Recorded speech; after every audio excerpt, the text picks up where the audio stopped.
Hi guys, good morning, good afternoon. तो कैसे हैं आप लोग? आई होप आप सब अच्छे होंगे। मैं भी एकदम बहुत बढ़िया, शानदार, बढ़िया, मस्त, चकाचक, नहा धो के। बताइए, कैसे हैं आप लोग? पूछता है भारत, कैसे हैं आप लोग?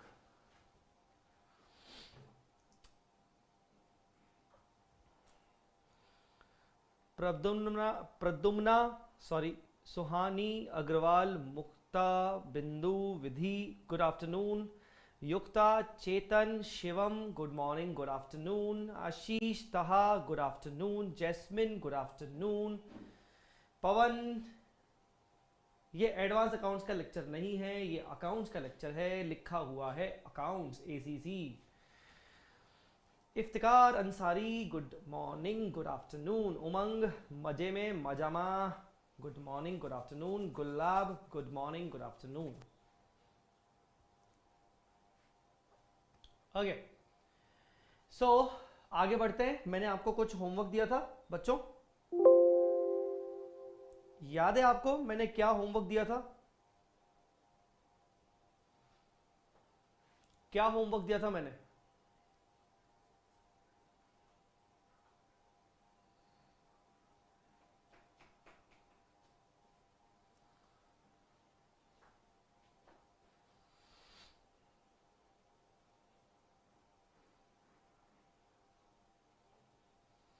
Good afternoon Vedant, Gulab, Garg, good afternoon. I am good, बहुत शानदार, बहुत बढ़िया। Gulab Garg, it's your first class. First class है, फर्स्ट क्लास है, ठीक है। ये वाली क्लास अटेंड कर लो। उसके बाद हमारे चैनल पे पुरानी क्लासेस रखी हुई हैं, वो पुरानी वाला इससे पहले के लेक्चर्स रखे हुए हैं, वो ज़रूर देख लेना। सुहानी, रीड करके आना था। यस सर, नोट्स का फर्स्ट पेज रीड करने को बोला था। यस, आपको मैंने रीड करने को बोला था। रीड किया तुम सबने? रीड कर दिया तुम सबने? टेल मी, रीड किया कि नहीं रीड किया?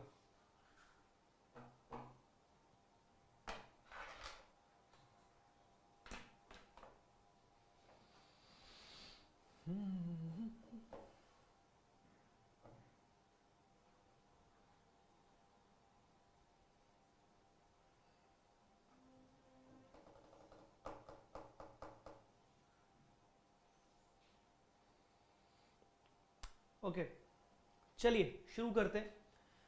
हमने लास्ट क्लास में देखा था कि रिजर्व्स एंड सरप्लस का मतलब क्या होता है। Reserves and surplus means the profits available with the company by any name, ठीक है ना। Profits available with the company by any name, चाहे वो उनको डिस्ट्रीब्यूट करना है चाहे नहीं करना है। फिर हमने देखा था भाई आइटम्स और रिजर्व्स एंड सरप्लस में कौन कौन से आइटम्स आते हैं, जो हमने शेड्यूल 3 में ही देखे थे। पर हमने एक एक आइटम के बारे में चीजों को समझा था, भाई ये क्यों, वो क्यों, ऐसा क्यों, वैसा क्यों। जिनमें मेजरली हमने देखा था कि कैपिटल रिजर्व कब होता है, जब हम किसी का बिजनेस टेक ओवर करते हैं तब आता है। सिक्योरिटी प्रीमियम कब आता है, जब कंपनी शेयर इशू करती है तब सिक्योरिटी प्रीमियम आता है, आपसे वो एक्स्ट्रा लेती है लाइक कॉम्पनसेशन। सीआरआर डीआरआर, जब हम डिबेंचर रिडम्पशन करते हैं या फिर इक्विटी को बायबैक करते हैं, प्रेफरेंशियल को रिडम्पशन करते हैं, तो आउटसाइड लाइबिलिटीज की सिक्योरिटी मेंटेन करने के लिए हम उनको बोलते हैं कि टेंशन मत लो, हम अपने प्रॉफिट को ब्लॉक कर देते हैं। जनरल रिजर्व और सरप्लस तो बहुत ही इजी, बहुत ही सिंपल होते हैं। ये आप कभी भी किसी भी पॉइंट ऑफ टाइम पर अपने शेयर होल्डर्स को डिस्ट्रीब्यूट कर सकते हो फ्रीली। सिक्योरिटी प्रीमियम के बारे में मैंने बताया था कि कुछ एक्सेप्शनल केसेस में सिक्योरिटी प्रीमियम को भी कंसीडर किया जाता है free reserve. Investment allowance reserve, जब आप इन्वेस्टमेंट करते हो किसी स्पेसिफिक पर्पस के, तो उसके लिए आप प्रॉफिट का कुछ हिस्सा अलग करके रखते हो ताकि आप इन्वेस्टमेंट कर सको। ईसो आउटस्टैंडिंग, ईसो आउटस्टैंडिंग भी एक तरीके से रिजर्व होता है, जो कि हम तब इसलिए बनाते हैं क्योंकि हमें फ्यूचर में अपने एम्प्लॉय को शेयर इशू करना है और फ्री में करना है, तो इसीलिए हमें उसमें से रिजर्व में से हमें उसका यूटिलाइजेशन करना पड़ेगा। रीवैल्यूएशन रिजर्व एक तरीके से अनरियलाइज रिजर्व होता है। असेट की वैल्यू तो बढ़ गई है बट हमें वो हाथ में पैसा आया नहीं है, हम उसको अलग से करके रखते हैं कि चलो ठीक है, जब असेट बिक जाएगी तब हम उसको रियलाइज करेंगे, ठीक है। अब इन सारे रिजर्व्स को पढ़ाने के बाद मैंने आपको बोला था, इन सारे रिजर्व्स को पढ़ाने के बाद मैंने आपको बोला था कि यार एक काम करना, हमारी क्लास खत्म हो रही है, हमारी लास्ट जो क्लास थी वो एंड पे थी, कंक्लूड हो रही थी, टाइम जा रहा था, तो मैंने आपको बोला था कि आप होमवर्क के रूप में इन चीजों को पढ़ के आएंगे। आई होप आप इन चीजों को पढ़ के आए होंगे। तो क्या मैं अभी आपको ये पढ़ाऊंगा? हाँ, बट उससे पहले मैं इनको पढ़ाने से पहले मैं आपको इस चैप्टर का ओवरव्यू देना चाहता हूं। आई होप आप जब ये पढ़ के आए होंगे तो इस चैप्टर का आपको एक ओवरव्यू तो जरूर मिल गया होगा। मिला होगा कि नहीं मिला होगा? मतलब आपको एक चैप्टर के बारे में थोड़ा बहुत शायद आइडिया लग गया होगा पढ़ने के बाद कि यार ये चैप्टर में हम क्या करने वाले हैं, ये चैप्टर में हम क्या करने वाले हैं। So in the same case, before reading all these points which are being given to you as a homework, मैं उनको रीड करूंगा, बट उससे पहले मुझे थोड़ा सा समय दीजिए, 15-20 मिनट का, मुझे कुछ एक्सप्लेन करने दीजिए इस चैप्टर के बारे में, सो दैट हम जब रीड करना शुरू करें तो आपको और अच्छे से समझ में आए, थोड़ा सा क्लैरिटी से समझ में आना चाहिए। चलिए शुरू करते हैं। चैप्टर का नाम है प्रॉफिट और loss pre and post incorporation. Point number 1, pre and post incorporation. The word is incorporation, the word is incorporation. यहां पर किस एंटिटी की बात चल रही है? यहां पर किस एंटिटी की बात चल रही है? यहां पर बात चल रही है प्राइवेट लिमिटेड कंपनी या पब्लिक लिमिटेड कंपनी। मतलब यहां पर बात चल रही है कंपनीज के बारे में, जो जिन कंपनीज को हमें इनकॉर्पोरेट किया जाता है। अच्छा, अब हम क्या जानते हैं? कंपनी जब हमें बनानी पड़ती है तो हम उसके बारे में क्या जानते हैं? फ्रेंकली स्पीकिंग, कंपनीज एक्ट में आपको बताया जाता है, कंपनी लॉ में आपको बताया जाता है कि कंपनी को रन करने के लिए, अगर आप एक प्राइवेट लिमिटेड कंपनी के थ्रू बिजनेस चलाना चाहते हो, अगर आप पब्लिक लिमिटेड कंपनी के थ्रू बिजनेस चलाना चाहते हो, तो आपको कंपनी को इनकॉर्पोरेट करना पड़ता है। कंपनी का इनकॉर्पोरेशन एक लीगल प्रोसेस है जिसको आपको फॉलो करना पड़ता है, और आरओसी से आपको अप्रूवल मिलता है, आरओसी से आपको एक इनकॉर्पोरेशन सर्टिफिकेट मिलता है। उस दिन, जिस दिन आपको सर्टिफिकेट मिला, मतलब सर्टिफिकेट में जो डेट लिखी होती है, उस डेट को बोला जाता है date of incorporation of a company. क्या लॉ में आपको ये अभी पढ़ाया गया है कि अभी पढ़ाने वाला जाएगा? मुझे थोड़ा सा एक आइडिया दे सकते हैं आप प्लीज? क्या लॉ में आपको ये पोर्शन पढ़ाया गया है या फिर आपको ये आगे पढ़ाया जाएगा? टेल मी।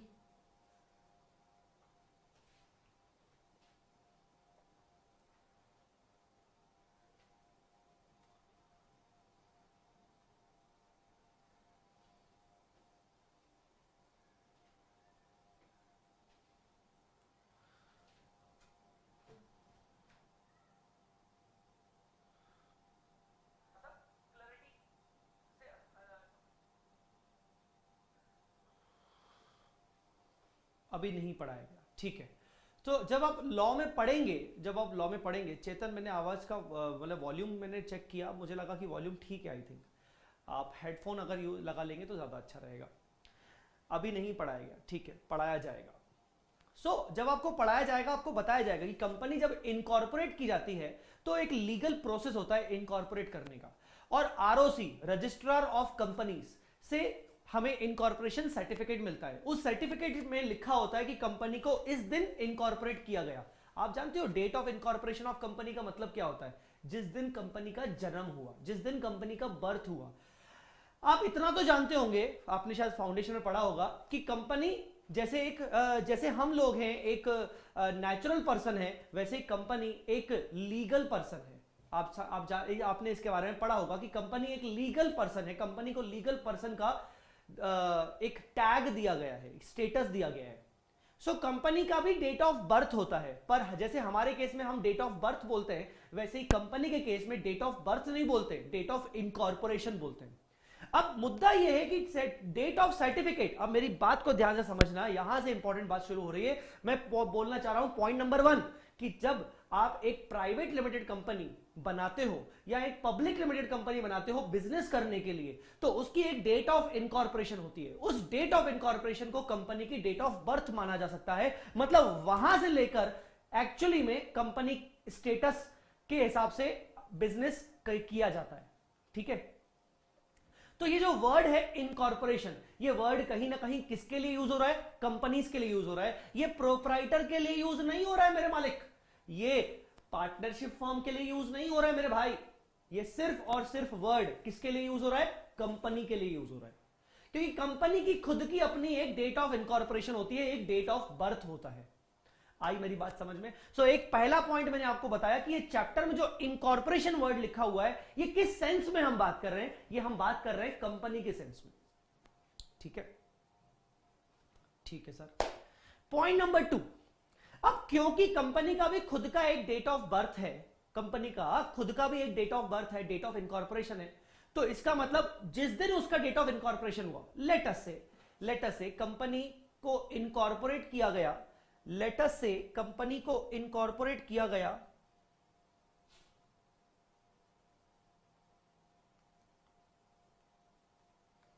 कंपनी को इनकॉर्पोरेट किया गया 1 जुलाई 2021 को, कंपनी को इनकॉर्पोरेट किया गया 1 जुलाई 2021 को, 1 July 2021 is the incorporation date on which the company was incorporated, मतलब कंपनी का date of birth is 1 July, ठीक है। तो इसका मतलब कंपनी की जो वर्किंग होगी वो कब से शुरू हुई, 1 जुलाई से।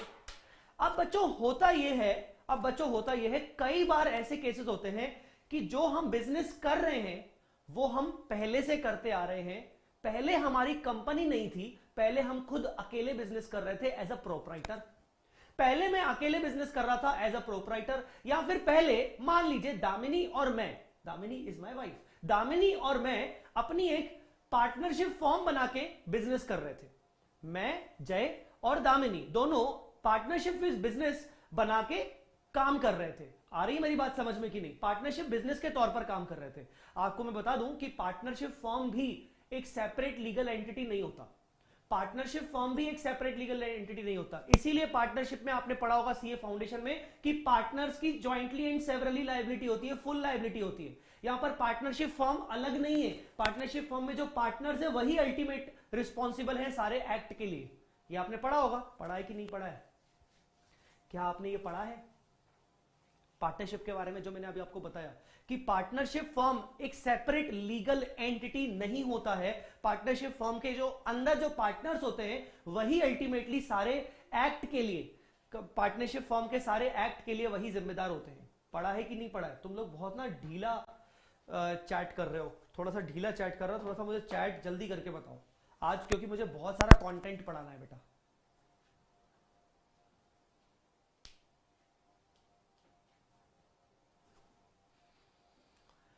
तो क्योंकि पार्टनरशिप फर्म का खुद का एक लीगल स्टेटस नहीं है, तो उसमें दो पार्टनर थे। कौन से दो पार्टनर थे? जय और दामिनी, जय चावला और दामिनी जय चावला, ठीक है ना। अब ये जो दो पार्टनर थे ये तो 2017 के से लेकर साथ में काम कर रहे हैं, 2017 से लेकर साथ में काम कर रहे हैं। टेक्निकली 2017 से नहीं, 2012 से काम कर रहे हैं हम लोग ठीक है। सो 2017 से लेकर हम काम कर रहे हैं एज अ पार्टनरशिप बिजनेस की तरह, एज अ पार्टनरशिप बिजनेस की तरह। 2017 में हमारी शादी हुई थी एक्चुअली। तो मान लीजिए जय और दामिनी मिलके एक पार्टनरशिप बिजनेस चला रहे हैं और हमारा बिजनेस चल रहा है, सब बढ़िया चल रहा है। 2021 में हमने अपने पार्टनरशिप बिजनेस को कन्वर्ट कर लिया कंपनी में। क्या नहीं कर सकते? बिल्कुल कर सकते। किसने रोका? सर कंपनी में कन्वर्ट करने का रीजन बहुत सारे हो सकते हैं। मैक्सिमम बड़ा रीजन ये होता है कि कंपनी में कन्वर्ट करने से हम अपने बिजनेस के स्टेटस को बड़ा करना चाहते हैं। द इंपॉर्टेंट थिंग इज कि पार्टनरशिप फॉर्म में बिजनेस करना या प्रोप्राइटरशिप बिजनेस में करना, दूसरों को जब हम अपने आप को जब हम दूसरों के सामने प्रेजेंट करते हैं ना, तो कहीं ना कहीं लगता है कि यार छोटा बिजनेस है इनका, और यही आप कंपनी बड़ी डेवलप करो ना तो लगता है कि हाँ यार ये कंपनी है, एक स्टेटस बड़ा दिखता है। आई बात समझ में कि नहीं? एक बड़ा सा स्टेटस दिखता है कि यार ये कंपनी है।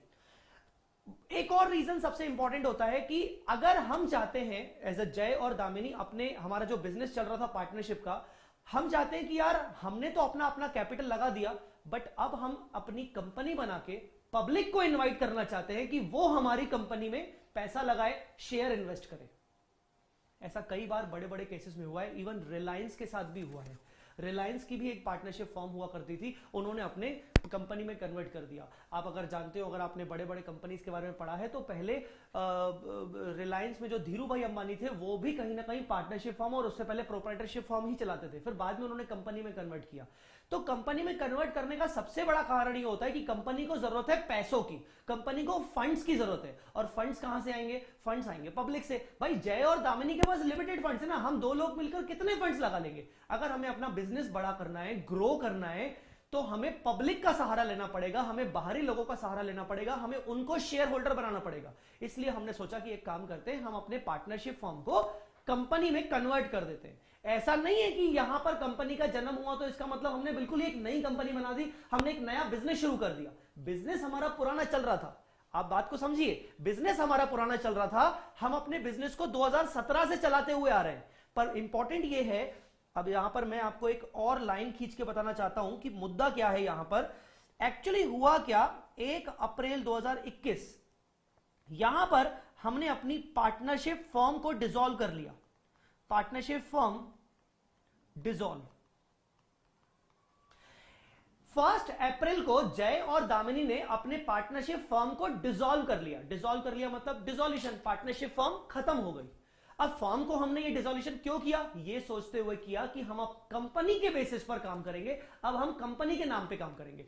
पर हुआ क्या कि हमारी कंपनी इनकॉर्पोरेट कब हुई, हमारी कंपनी इनकॉर्पोरेट हुई 1 जुलाई को। ओ माय गॉड, मतलब फर्म पार्टनरशिप फर्म डिसॉल्व हो गई 1 अप्रैल को, पार्टनरशिप फर्म डिसॉल्व हो गई 1 अप्रैल को, पर जो कंपनी हमारी इनकॉर्पोरेट होनी चाहिए थी 1 अप्रैल से ही, कंपनी इनकॉर्पोरेट हुई 1 जुलाई को। इसका मतलब यह हुआ कि हमने 3 महीने, ऐसा नहीं है कि हमने 3 महीने काम रोक दिया, काम थोड़ी कोई रोकता है भाई, बिजनेस थोड़ी कोई रोकता है, घर कैसे चलाएंगे।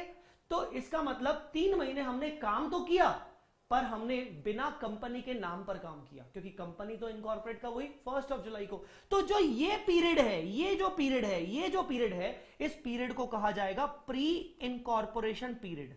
प्री इनकॉर्पोरेशन पीरियड आई बात समझ में। जब हमारी बैलेंस शीट बनाई जाएगी ईयर एंडिंग पे, जब बैलेंस शीट यहां बनेगी 31 मार्च 2022, और ये बैलेंस शीट किसकी बनेगी, ऑब्वियसली कंपनी की, क्योंकि कंपनी का तो जन्म हो चुका है, कंपनी तो पैदा हो चुकी है। तो यहां पर जब हम अपनी बैलेंस शीट बनाएंगे तो बैलेंस शीट कंपनी की बनेगी।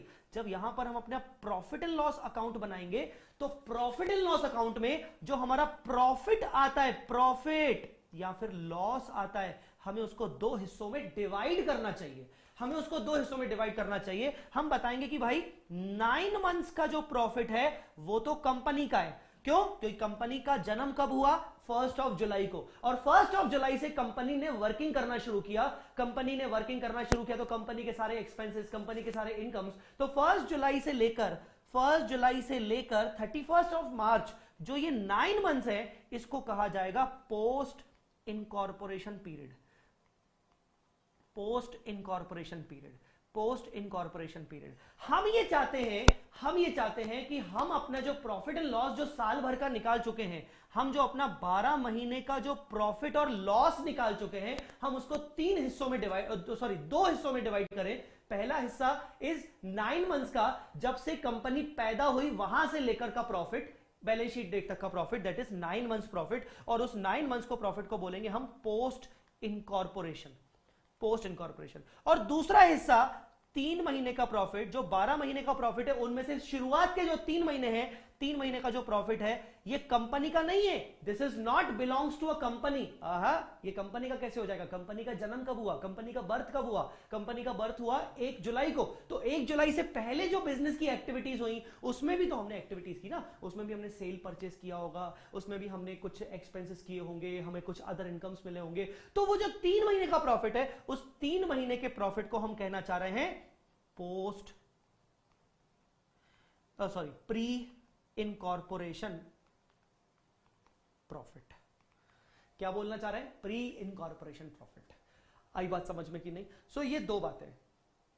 सर हम अलग अलग क्यों कर रहे हैं? There is a simple reason अलग अलग करने का, कि कंपनी का जब बर्थ हुआ 1 जुलाई से, तो जब आप रिपोर्टिंग करोगे, रिपोर्टिंग वही शेड्यूल 3 के हिसाब से जब आप बैलेंस शीट P&L बनाओगे, तो आप अपने यूजर्स को ये बताना चाहते हो कि भाई कंपनी का जन्म हुआ है 1 जुलाई से, तो जो 1 जुलाई से लेकर जो भी प्रॉफिट हुआ है वो कंपनी का है, पर 1 जुलाई से जो पहले का प्रॉफिट है वो कंपनी ने नहीं किया। कंपनी में जो एग्जिस्टिंग डायरेक्टर्स हैं, शेयर होल्डर्स हैं, जय और दामिनी, उन्होंने किया, पर वो प्री इनकॉर्पोरेशन पीरियड का प्रॉफिट है। आई मेरी बात समझ में? और ये जो प्रॉफिट है, ये 3 महीने का जो प्रॉफिट है, क्योंकि ये कंपनी ने नहीं किया, समझो मेरी बात को, क्योंकि ये कंपनी ने नहीं किया, तो हम इस प्रॉफिट को, अब आते हैं अपन कल जो हमने डिस्कस किया था, हम इस प्रॉफिट को जनरल रिजर्व और सरप्लस ट्रीट नहीं कर सकते, क्योंकि ये प्रॉफिट कंपनी ने नहीं किया। अगर ये प्रॉफिट कंपनी का नहीं है तो कंपनी अपने शेयर होल्डर्स को कैसे बांटेगी? कंपनी का जन्म कब हुआ? 1 जुलाई को, तो इसका मतलब कंपनी में शेयर होल्डर्स कब से लेकर शुरू हुए? 1 जुलाई से। कंपनी का जन्म 1 जुलाई से पहले हुआ ही नहीं था। इसका मतलब जो 1 जुलाई से पहले का जो प्रॉफिट था वो प्रॉफिट जनरल रिजर्व और सरप्लस, मतलब ये नहीं होना चाहिए, मतलब वो जो प्रॉफिट है वो फ्री रिजर्व नहीं हो सकता। आई मेरी बात समझ में? आई मेरी बात समझ में कि नहीं? सो मैंने आपको 2 पॉइंट अभी तक समझाने की कोशिश की है। एक तो चैप्टर में नाम लिखा हुआ है प्रॉफिट और loss pre and post incorporation. तो ये वर्ड इनकॉर्पोरेशन किस सेंस में बात कर रहे हैं? हम बात कर रहे हैं कंपनी के सेंस में। जब कंपनी का इनकॉर्पोरेशन होता है तो उसकी एक इनकॉर्पोरेशन डेट होती है। जैसे तुम अपना हैप्पी बर्थडे मनाते हो, वैसे ही कंपनी का भी एक हैप्पी बर्थडे होता है, ठीक है ना? तो उसका हैप्पी बर्थडे कौन सा था? 1 जुलाई को। 1 जुलाई को उसका बर्थडे आता है। तो 1 जुलाई जब पहला साल कंपनी का काम करने का हुआ तो 1 जुलाई से कंपनी ने काम करना शुरू किया। पर जब ईयर एंड हुआ तो पूरे 12 महीने का प्रॉफिट निकाला गया। कंपनी चाहती है कि इस 12 महीने के प्रॉफिट को 2 हिस्सों में डिवाइड किया जाए। पहला हिस्सा will be pre incorporation period का प्रॉफिट, प्री इनकॉर्पोरेशन पीरियड के प्रॉफिट को अलग किया जाए, और दूसरा हिस्सा will be post incorporation period profit. ऐसा क्यों? क्योंकि कंपनी का जन्म हुआ है 1 जुलाई को, तो प्रॉफिट जो कंपनी का प्रॉफिट है वो सिर्फ पोस्ट एक्विजिशन पीरियड, मतलब पोस्ट इनकॉर्पोरेशन पीरियड का प्रॉफिट है। जो प्री इनकॉर्पोरेशन पीरियड का प्रॉफिट है वो कंपनी के स्टेटस पे अर्न नहीं किया है। अर्न तो जय दामिनी ने किया है, बट वो कंपनी के स्टेटस पे नहीं हुआ है, तो वो प्रॉफिट को हम फ्री रिजर्व्स की कैटेगरी में नहीं डाल सकते। वो प्रॉफिट जरूर है, पर वो प्रॉफिट हम फ्री रिजर्व्स की कैटेगरी में नहीं डाल सकते। हम उस प्रॉफिट को अपने शेयर होल्डर्स को फ्रीली अवेलेबल नहीं कर सकते, क्योंकि वो कंपनी का प्रॉफिट है ही नहीं। आई मेरी बात समझ में?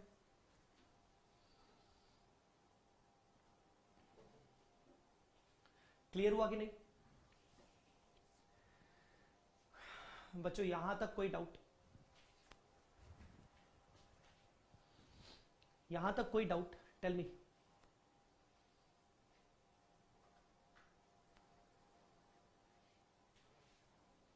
यहां तक कोई डाउट?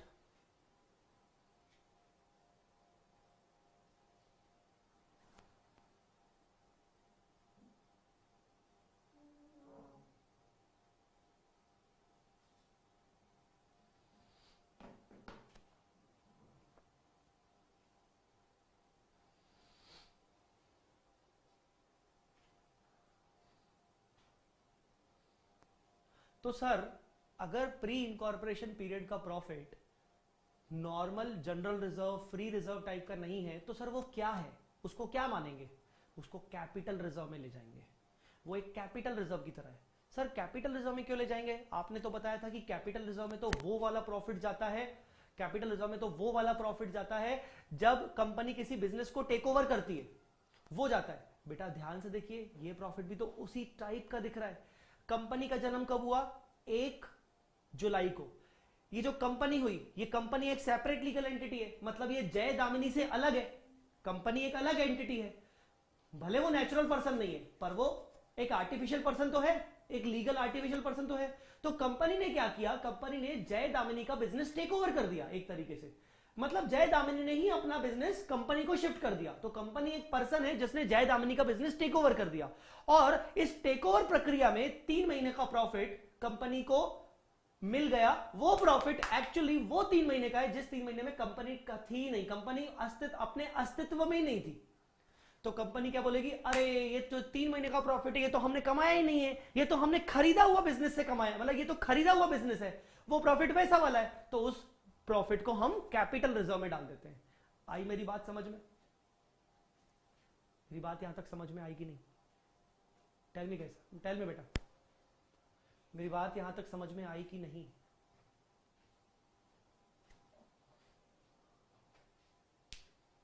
मेरी बात यहां तक समझ में आई कि नहीं?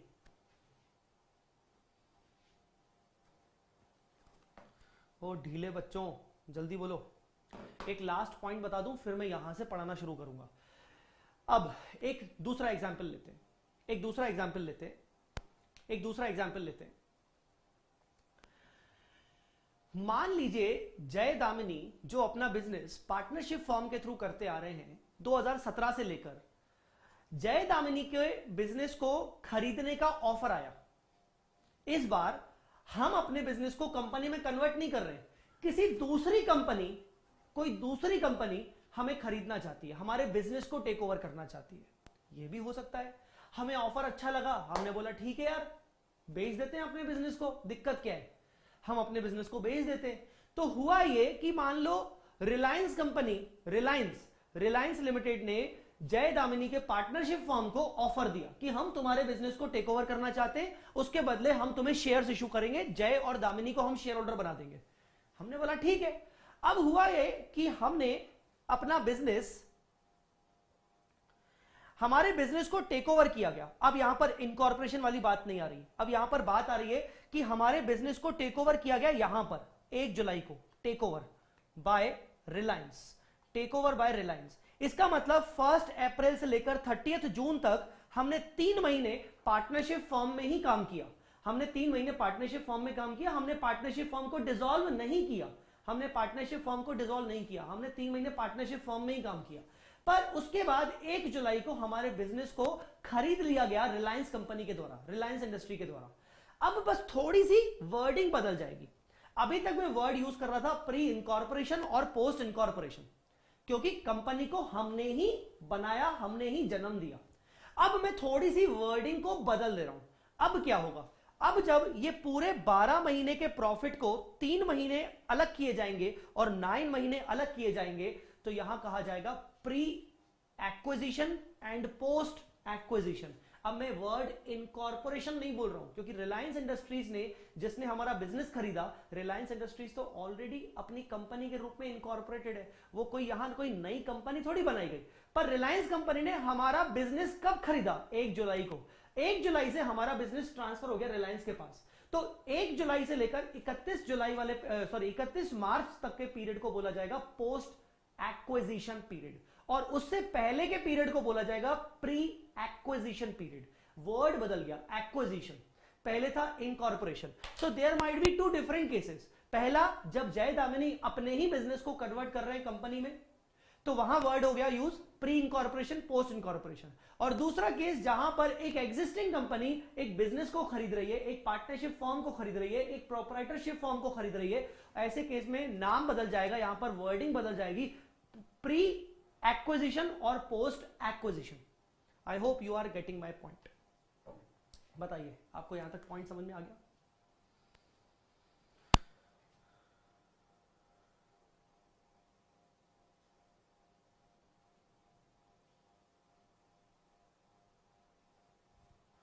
आपको पॉइंट समझ में आ गया? अब क्योंकि मैं पढ़ाना शुरू करूंगा अपने नोट्स के साथ। सर अगर पार्टनरशिप है ही नहीं, डायरेक्ट न्यू कंपनी 1 जुलाई को इनकॉर्पोरेट हुई है, तो दिक्कत ही नहीं है सुहानी, तो कोई तकलीफ ही नहीं है।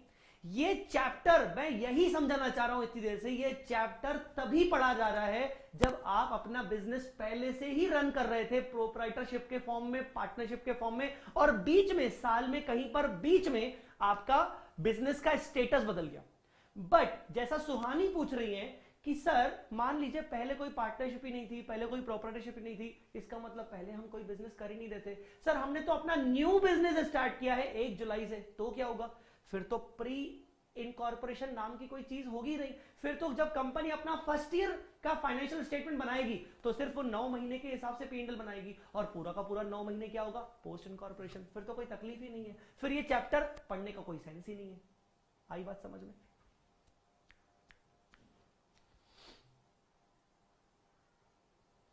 Thank you Sonia. Shubham Mundra, 3 months का प्रॉफिट कंपनी का तो नहीं होगा? बिल्कुल कंपनी का नहीं होगा, तभी तो हम बोल रहे हैं कि जो कंपनी अपने साल भर के फाइनेंशियल स्टेटमेंट्स बना रही है, देखो 3 मंथ्स का प्रॉफिट कंपनी का नहीं है, पर 3 मंथ्स का प्रॉफिट वो पार्टनरशिप फर्म का भी नहीं है, क्योंकि पार्टनरशिप फर्म डिसॉल्व हो गई है।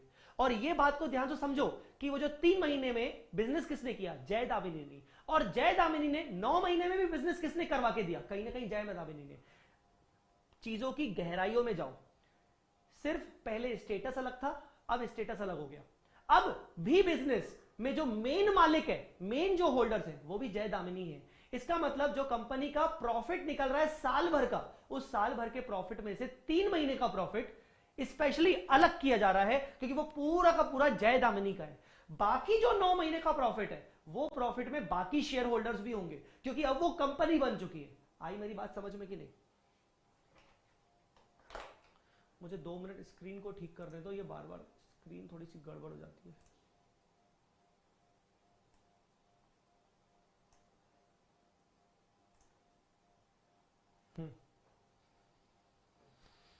ठीक है,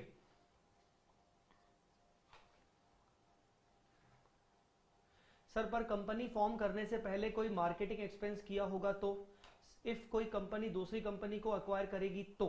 दोनों की बात करते हैं। चेतन, अगर कंपनी फॉर्म करने से पहले कोई मार्केटिंग एक्सपेंस किया होगा तो? बेटा मैं आपको वही बता रहा हूं, कंपनी इनकॉर्पोरेट करने से पहले, कंपनी फॉर्म करने से पहले अगर जो भी एक्सपेंसेस हुए in relation to the business, जो भी इनकम्स हुई हैं in relation to the business, उन सभी इनकम्स और एक्सपेंसेस को इकट्ठा करके देखा जाएगा कि प्री इनकॉर्पोरेशन प्रॉफिट कितना है।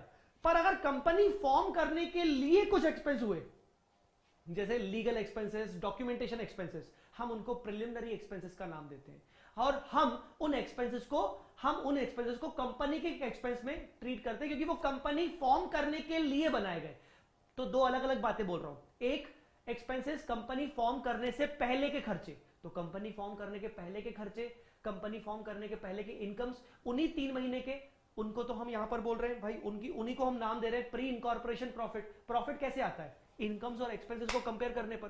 तो ये प्रॉफिट कैसे आया होगा? वो जो आप बोल रहे हो मार्केटिंग खर्चे, ये सब खर्चे, वो फॉर्म करने से पहले के खर्चे, तो ये प्रॉफिट में आ गया होगा। बट कंपनी फॉर्म करने के लिए अगर कुछ खर्चे हैं तो वो तो प्रिलिमिनरी एक्सपेंस होते हैं और वो कंपनी के खाते में जाएंगे।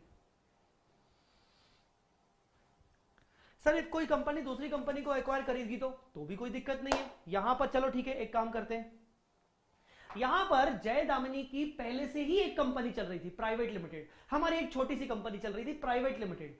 रिलायंस इंडस्ट्री ने हमारी कंपनी को खरीद लिया, टेक ओवर कर लिया। हमारी भी एक प्राइवेट लिमिटेड कंपनी थी, रिलायंस तो बहुत बड़ी कंपनी है, तो रिलायंस ने हमारी कंपनी को टेक ओवर कर लिया। हमारी कंपनी जून में, मतलब 1 जुलाई से जस्ट एक दिन पहले 30 जून को हमारी कंपनी डिसॉल्व हो गई और 1 जुलाई से हमारी कंपनी का बिजनेस ट्रांसफर हो गया रिलायंस में। तो भी हम क्या वर्ड यूज करेंगे? Pre acquisition, post acquisition, acquisition word use करेंगे। आई बात समझ में?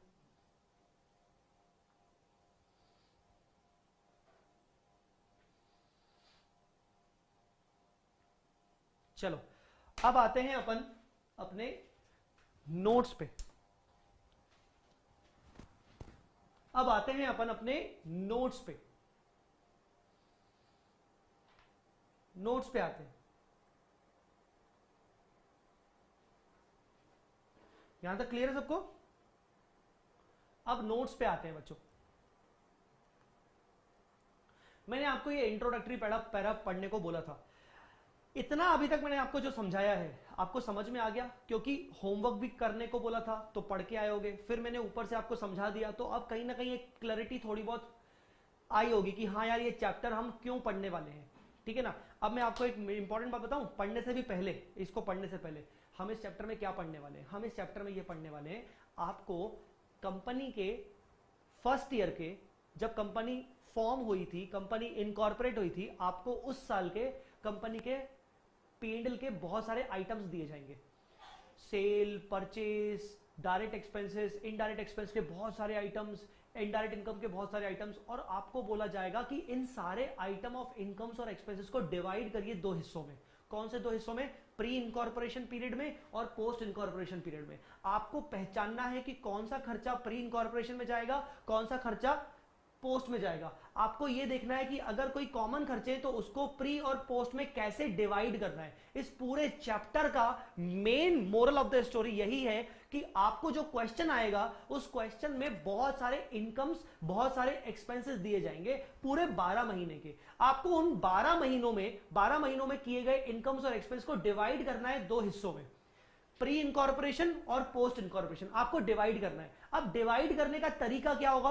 तरीका नंबर 1, आप उसको किसी ना किसी रेशियो में डिवाइड करोगे। आप उसको किसी ना किसी रेशियो में डिवाइड करोगे। वो रेशियो मैं बताऊंगा थोड़ी देर में। आप आई थिंक अगर आपने शायद आगे का पढ़ा होगा तो आपको समझ में आ गया होगा कि क्या रेशियो हो सकता है। तो किसी ना किसी रेशियो में हम उसको डिवाइड करेंगे। दूसरा तरीका, कुछ एक्सपेंसेस ऐसे होंगे जो देखने से समझ में आते हैं कि यार ये तो वो 3 महीने के हो सकते हैं, ये तो कंपनी का खर्चा हो ही नहीं सकता। तो आप उनको पूरे के पूरे प्री इनकॉर्पोरेशन में डालोगे। और कुछ एक्सपेंसेस ऐसे हो सकते हैं जो देखने से समझ में आ जाएगा कि यार ये एक्सपेंस तो हमेशा पक्की बात है कंपनी का ही होगा, ये एक्सपेंस तो प्री इनकॉर्पोरेशन पीरियड में हो ही नहीं सकता, तो आप पूरे के पूरे पोस्ट में डालोगे। आई मेरी बात समझ में? हम ये करने वाले। तुम लोग कमेंट नहीं कर रहे तो मैं मान के चल रहा हूं कि तुम्हें समझ में आ रहा है, ठीक है ना। अब मैं पढ़ा रहा हूं शुरुआत से अच्छे से। तो सर अभी कैसे पढ़ा रहे थे आप? मैं अभी भी अच्छे से पढ़ा रहा था, पर अब और अच्छे से। Point number 1, profit and loss of such a business for the period prior to the date of the company incorporated is referred to as pre-incorporation profit and loss। किसी भी बिजनेस का वो प्रॉफिट या वो लॉस, किसी भी business का, देखो वर्ड बोला गया है बिजनेस, किसी भी बिजनेस का प्रॉफिट या लॉस कंपनी के स्टेटस को इनकॉर्पोरेट करने से पहले। बिजनेस तो बिजनेस होता है ना, बिजनेस आप प्रोप्राइटरशिप फॉर्म के हिसाब से करो, बिजनेस आप कंपनी के हिसाब से करो, बिजनेस आप पार्टनरशिप फॉर्म के हिसाब से करो, बिजनेस थोड़ी बदलेगा। तो किसी भी बिजनेस का वो वाला प्रॉफिट जब कंपनी इनकॉर्पोरेट नहीं हुई थी या कंपनी से को इनकॉर्पोरेट करने के पहले के पीरियड का प्रॉफिट, उसको बोलते हैं प्री इनकॉर्पोरेशन प्रॉफिट और लॉस। आया समझ में? दूसरा, सच प्रॉफिट एंड लॉस दो बिलोंगिंग टू द कंपनी और payable by it are of capital nature. ये कह रहा है वो जो 3 महीने का प्रॉफिट है, मैं यहां पर वर्ड 3 महीने इसलिए बोल रहा हूं मेरा एक एज एग्जाम्पल की तरह, वो 3 महीने, ये मत सोचना कि जय सर ने 3 महीने बोला तो मतलब अभी एक रूल बन गया कि हमेशा 3 महीने ही होंगे, ऐसा नहीं था। मैं आपको सिर्फ एग्जाम्पल के तौर पर समझा रहा हूं। तो वो जो प्री इनकॉर्पोरेशन पीरियड का जो प्रॉफिट है, हमारे एग्जांपल में 3 महीने, उस प्रॉफिट को भले वो कंपनी अपने बुक्स में दिखा रही है, पर वो कैपिटल नेचर का प्रॉफिट है, वो फ्री रिजर्व मतलब जनरल रिजर्व या वो normal profit and loss account credit balance मतलब सरप्लस, वो ऐसा नहीं दिखा सकते, उसको हमें कैपिटल नेचर का प्रॉफिट दिखाना पड़ेगा। आई मेरी बात समझ में कि नहीं? तीसरा, it is necessary to disclose them separately from the trading profit and loss. और ये जरूरी है कि उस प्रॉफिट को, उस प्री इनकॉर्पोरेशन प्रॉफिट को बाकी के प्रॉफिट से अलग दिखाया सॉरी, रियली सॉरी। ये जरूरी है कि उस 3 महीने के प्री इनकॉर्पोरेशन के प्रॉफिट एंड लॉस को बाकी के 9 महीने के पोस्ट इनकॉर्पोरेशन प्रॉफिट से अलग दिखाना जरूरी पड़ेगा। क्यों? ताकि शेयर होल्डर्स को समझ में आ जाए। देखो, अगर आप अलग नहीं दिखाओगे तो शेयर होल्डर्स में क्या इमेज जाएगी कि कंपनी का तो 12 महीने का प्रॉफिट है, तो वो शेयर होल्डर आपसे डिमांड करेगा कि तुमने तो अच्छा खासा प्रॉफिट कमाया है, मुझे तो डिविडेंड दो। तो आपको उनको बताना जरूरी है कि भाई सुन, है ना, सुन पहले सुन ले, ये जो 12 महीने का तेरे को प्रॉफिट दिख रहा है ना, इसमें से 3 महीने का प्रॉफिट हमारा नहीं है, हमारा डेट ऑफ बर्थ क्या है, जुलाई, उससे पहले का प्रॉफिट है, ठीक है ना, तो चुप बैठ जा, ठीक है। तो ये जो 3 महीने का प्रॉफिट है हम इसको अलग कर रहे हैं, बाकी के 9 महीने का प्रॉफिट है तेरा, ठीक है ना बेटा। तो ऐसा 3 महीने के प्रॉफिट को हमें अलग करना जरूरी है, ये उसको सेपरेट करके दिखाना जरूरी है। आई बात समझ में? तो सर एक बात बताइए, अगर हमने मान लीजिए प्री इनकॉर्पोरेशन प्रॉफिट निकाल लिया, सर निकाल लिया प्री इनकॉर्पोरेशन प्रॉफिट, तो सर करना क्या है उसका? सर उस प्रॉफिट को हम कहां दिखाएंगे? सर हम उस प्रॉफिट को दिखाएंगे कहां? प्री इनकॉर्पोरेशन पीरियड का प्रॉफिट हमने निकाल लिया, अब उस प्रॉफिट को हम कहां निकालें, कहां दिखाएंगे सर? आइए, pre incorporation profit, it is transfer to the capital reserve account. Wow, कल मैंने आपको कैपिटल रिजर्व बताया था कि जनरली कैपिटल रिजर्व में क्या जाता है जब एक बिजनेस दूसरे बिजनेस को टेक ओवर करता है। ये भी तो कहीं ना कहीं वही है, कंपनी ने पार्टनरशिप बिजनेस को टेक ओवर कर लिया, तो वो जो 3 महीने का प्रॉफिट था कंपनी उसको अपनी बुक्स में फ्री रिजर्व नहीं दिखाएगी, वो उसको कैपिटल रिजर्व में दिखाएगी। Gulab Garg, sir I have a doubt that is pre acquisition profit is add capital. बेटा अगर हिंदी में पूछोगे तो ज्यादा समझ में आएगा मुझे, क्योंकि आपकी इंग्लिश को मैं समझ नहीं पा रहा हूं, मेरी मतलब शायद इंग्लिश ज्यादा अच्छी नहीं होगी, तो मैं आपकी इंग्लिश को समझ नहीं पा रहा हूं। आप बेहतर है कि उसको इंग्लिश में पूछे, हिंदी में पूछो कि what you actually want to ask. Understood? Because आप बोल रहे हो sir pre incorporation profit is add capital, reserve of capital. एक तो आप मैसेज को तोड़ तोड़ के लिख रहे हो, I am not able to understand your doubt, so please try to write the doubt in one message only, and if possible try to ask in Hindi, because जो आपने इंग्लिश लिखी है वो इंग्लिश मेरे समझ के थोड़ी सी परे है। या अगर किसी और व्यक्ति को इनका डाउट समझ में आ रहा है तो मुझे वो व्यक्ति, कोई दूसरा व्यक्ति इसको एक्सप्लेन करे कि वो डाउट पूछना क्या चाहते हैं। It is transfer to the capital reserve. हम इसको कहां ट्रांसफर करते हैं? कैपिटल रिजर्व में ट्रांसफर करते हैं। सर अगर प्रॉफिट हुआ तो हम उसको कैपिटल रिजर्व में ट्रांसफर करेंगे। दूसरा, it can be used for, चलो सर मान लिया कि ये प्रॉफिट कैपिटल रिजर्व में चला गया, सर अब इस कैपिटल रिजर्व का यूज क्या होगा? क्योंकि अल्टीमेटली मुद्दा ये है कि जो हमने कल रिजर्व एंड सरप्लस की इतनी बड़ी लिस्ट देखी थी, हम इन सबको यही समझने की कोशिश कर रहे थे कि यार इन सबका यूज क्या होता है। मैंने आपको सिक्योरिटी प्रीमियम के बारे में बताया कि बेटा सिक्योरिटी प्रीमियम का यूज होता है, 5 यूजेस होते हैं। सीआरआर डीआरआर क्यों बनाया जाता है? जनरल रिजर्व और सरप्लस के क्या यूजेस होते हैं? तो हमने बोला कि इसको तो हम फ्रीली डिस्ट्रीब्यूट कर सकते हैं, ठीक है ना। इन्वेस्टमेंट अलाउंस रिजर्व का क्या यूज होता है? क्योंकि हमें इन्वेस्टमेंट करना पड़ता है। ईसो का क्या यूज होता है? हमें आगे चल के शेयर इशू करना पड़ता है। तो मेरा पूछने का मतलब ये है कि आप अगर इस प्रॉफिट को जनरल रिजर्व में ट्रांसफर कर रहे हो तो इसका यूज क्या है? आप इसको कहां यूज करोगे? सर प्री इंकॉर्पोरेशन प्रॉफिट को कैपिटल रिजर्व में सेंड करते हैं ना, वही तो पढ़ा रहा हूं मेरे लाल, मेरे पीले, मेरे हरे, मेरे काले, मेरे काला नहीं, सॉरी वो तो लोग बुरा मान जाएंगे, मेरे हरे, मेरे पीले, मेरे लाल, वही तो बता रहा हूं तेरे को।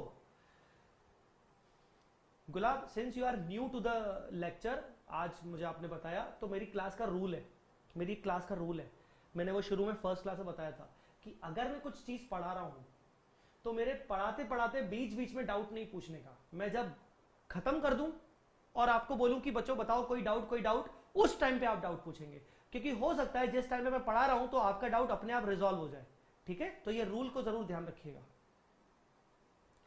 सो कैपिटल रिजर्व, ये कैपिटल रिजर्व कहां यूज होगा? सर ये कैपिटल रिजर्व को हम कहां यूज करेंगे? पहला, writing of goodwill on acquisition. Sir ये क्या है writing of goodwill on acquisition? कोई बताएगा इसका मतलब? Writing of goodwill on acquisition, writing of goodwill on acquisition.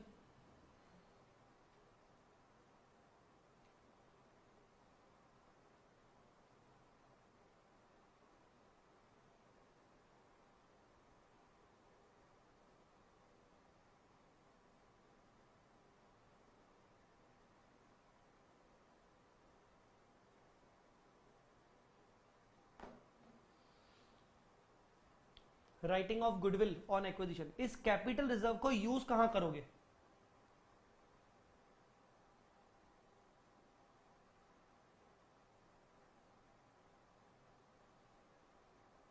जब कोई कंपनी एक्वायर करेगी तो उसे गुडविल देते हैं, उसमें से राइट ऑफ कर सकते हैं। Very good. मैं आपको एक गुडविल का फंडा समझाता हूं। सर ये गुडविल कैसे आती है? तो थोड़ा समझने की कोशिश करिए कि ये गुडविल कैसे आती है।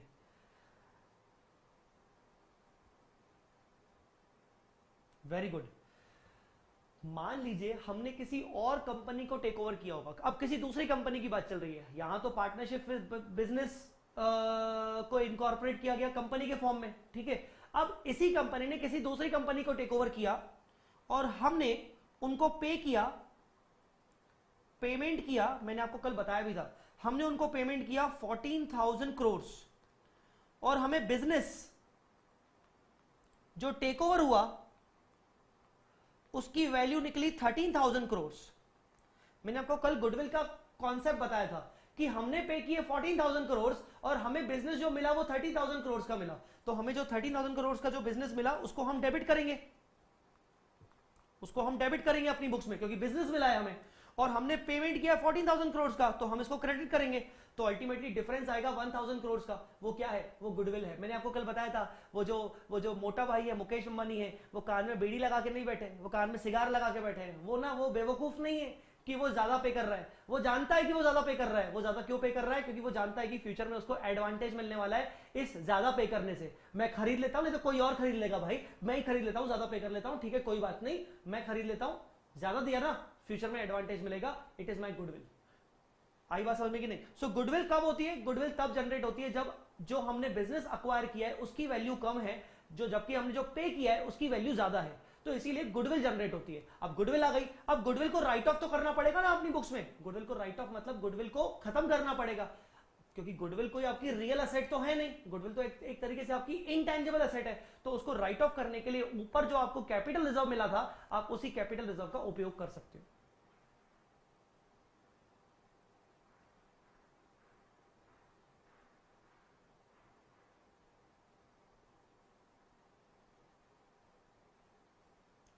Next, writing of preliminary expenses. Preliminary expense, company incorporate हुई होगी तो कंपनी ने कुछ खर्चे किए होंगे इनकॉर्पोरेशन के, प्रिलिमिनरी एक्सपेंसेस। भाई आरओसी के documentation charges, stamp duty expenses, company को खड़ा करने के लिए, कंपनी को इनकॉर्पोरेट करने के लिए कुछ लीगल एक्सपेंसेस होते हैं, तो जो लीगल एक्सपेंसेस कंपनी को इनकॉर्पोरेट करने के लिए हुए हैं, आप उनको प्रिलिमिनरी एक्सपेंस बोलते हो, और वो प्रिलिमिनरी एक्सपेंस को आप राइट ऑफ कर सकते हो कैपिटल रिजर्व से। वो वाला कैपिटल रिजर्व जो आपको वो 3 महीने का प्रॉफिट है, आप उसको यूज कर सकते हो राइट ऑफ करने के लिए, यहां तक दिक्कत कोई नहीं होगी।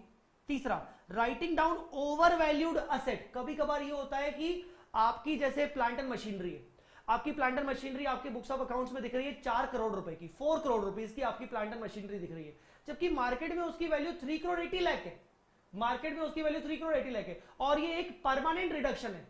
ऐसा नहीं कि टेम्पररी है, टेम्पररी होता तो चलो कंपनी बोलती छोड़ो वापस से बढ़ जाएगी वैल्यू, ये परमानेंट रिडक्शन है। आप जानते हो कि आपकी जो मशीन है उसकी मार्केट में वैल्यू 3 करोड़ 80 लाख की है, जबकि आपके बुक्स ऑफ अकाउंट में वो 4 करोड़ की दिख रही है, तो ये 20 लाख रुपीस का जो रिडक्शन हुआ ये परमानेंट रिडक्शन है। क्या करें, हमें इसको राइट ऑफ तो करना पड़ेगा। कैसे राइट ऑफ करें, अरे यार कैपिटल रिजर्व रखा हुआ है वहीं से राइट ऑफ कर देते हैं, तो इस कैपिटल रिजर्व को यूज कर सकते हो ओवर वैल्यूड असेट को राइट ऑफ करने के लिए। Issue of bonus shares, bonus share issue कर सकते हो। कोई मुझे बताएगा बोनस शेयर्स क्या होते हैं?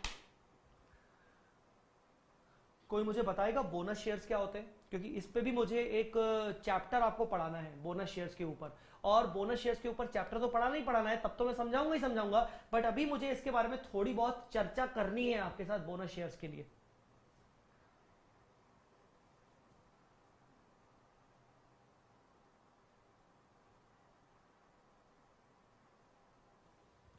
बोनस शेयर्स क्या होता है?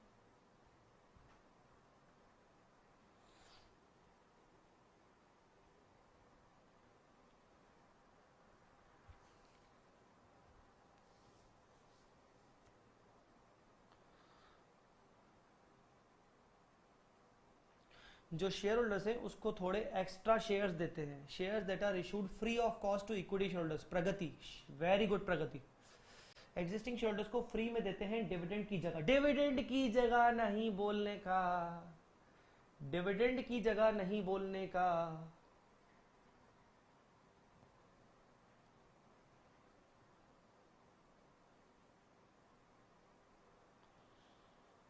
एक्स्ट्रा शेयर्स इशू कर देते हैं फ्री में, बिल्कुल। अगर हमारे पास 10 शेयर हैं, कभी कभी 2 शेयर बोनस के रूप में दिए जाते हैं बिना पैसे दिए, बिल्कुल ठीक। लॉयल शेयर होल्डर्स को कंपनी एक्स्ट्रा शेयर्स इशू करते हैं जब उसको एक्स्ट्रा प्रॉफिट मिलता है, किस साल में, किसी साल में। ओके, यहाँ पर जो आपने लॉयल लिखा बस वो एक थोड़ा सा पॉइंट, लॉयल जरूरी नहीं है, यहाँ सभी शेयर होल्डर्स को दिया जाता है। बाकी आपने एक अच्छा पॉइंट लिखा कि प्रॉफिट में से देते हैं, ये आपने बहुत अच्छा लिखा जैस्मिन, ये ऊपर किसी ने नहीं लिखा था। Extra share issued by company for its share holders, issue holders को फ्री ऑफ कॉस्ट में एडिशनल शेयर इशू किया, एग्जिस्टिंग शेयर होल्डर्स को फ्री में शेयर इशू किया। सभी लोग बच्चे सही बता रहे हैं, कुछ कुछ पॉइंट्स किसी ने एक्यूरेटली बताए, किसी ने एक्यूरेटली नहीं बताए। जैस्मिन ने एक अच्छी बात बोली कि हम प्रॉफिट में से देते हैं, बस मैं आपको आपसे वही सुनना चाह रहा था कि जो बोनस इशू होता है ना बेटा, बोनस इशू का मतलब होता है कि कंपनी अपने एग्जिस्टिंग शेयर होल्डर्स को कुछ एडिशनल शेयर्स दे रही है फ्री में। अब सोचने की कोशिश करो, आपसे अगर मैं पूछूं कि बेटा शेयर इशू करने की एंट्री क्या होती है, तो आप बोलोगे sir bank account debit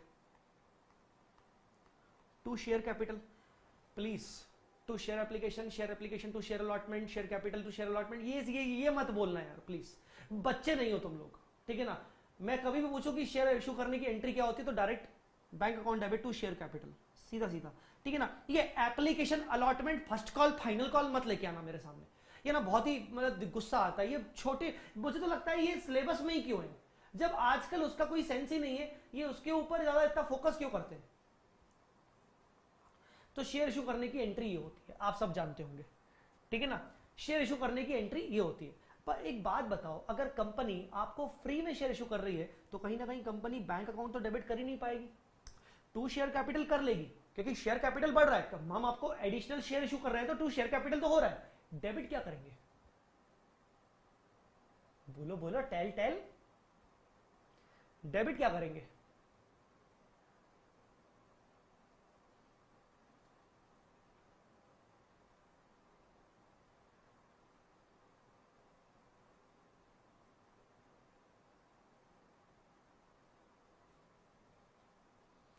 sir हमें नहीं खेलना।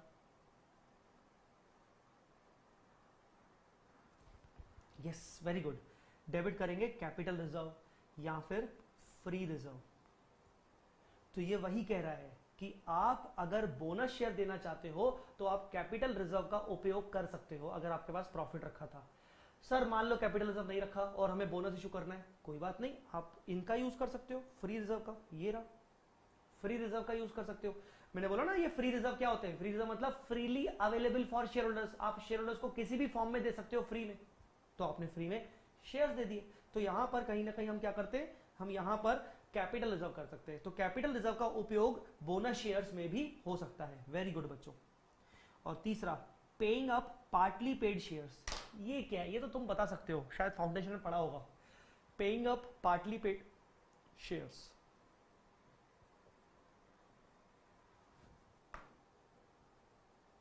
Paying up partly paid shares.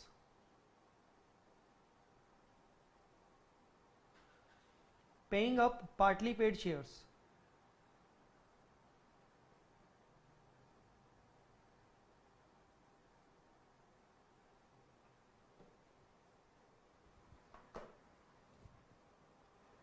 Paying up partly paid shares.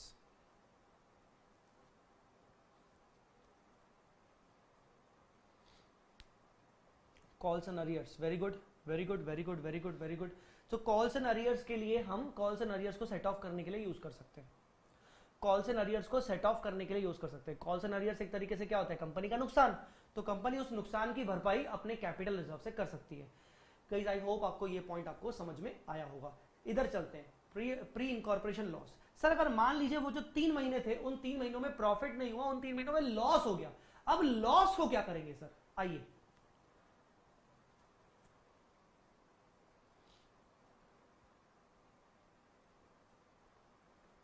Loss के लिए क्या करेंगे, तो ये बोल रहा है it is treated as a part of business acquisition cost that is goodwill. Simple, मैंने अभी आपको थोड़ी देर पहले क्या पढ़ाया, मैंने आपको बताया कि गुडविल क्या होती है। कहां गई थे ये गुडविल। गुडविल में क्या होता है, गुडविल में ये होता है कि हमने जो टेक ओवर किया वो कम मिला और हमने जो पे किया वो ज्यादा दिया, इसीलिए हम उसको गुडविल मानते हैं। वैसे ही कंपनी बोलेगी खाया पिया कुछ नहीं, गिलास थोड़ा पा रहा ना, मतलब हम बोलेंगे कि यार कंपनी इनकॉर्पोरेट की और बेचारी कंपनी को इनकॉर्पोरेट होते साथ पहले दिन ही 3 महीने का लॉस गिफ्ट में दे दिया गया।